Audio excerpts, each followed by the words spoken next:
చినుకు పడితే రుద్రూర్ బస్టాండ్ చిత్తడిగా మారి ప్రయాణికులకు యమగండంగా మారుతోందన్నారు సిపిఎం ఏరియా కార్యదర్శి నన్నేసాబ్.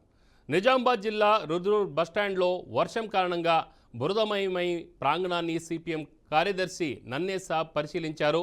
మండలం మారినా రుద్రూర్ బస్టాండ్ గతి మారలేదన్నారు.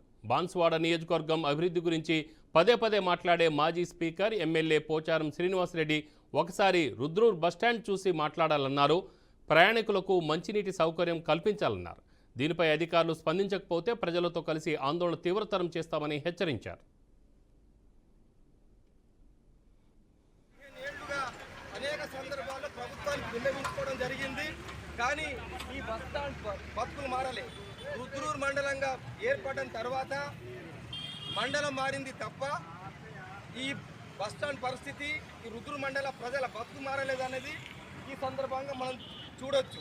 ఈ బస్టాండ్ ప్రాంతాన్ని పోచారం శ్రీనివాసరెడ్డి గారు, ఆర్ఎండ్బి అధికారులు తక్షణమే తాత్కాలికంగా సరే షిఫ్ట్ చేసి దీన్ని బాగు చేయాలని మేము సిపిఎం పార్టీ తరఫున ఎమ్మెల్యే శ్రీనివాసరెడ్డి గారికి, ఆర్ఎండ్బి అధికారులు విజ్ఞప్తి చేస్తూ ఉన్నాం.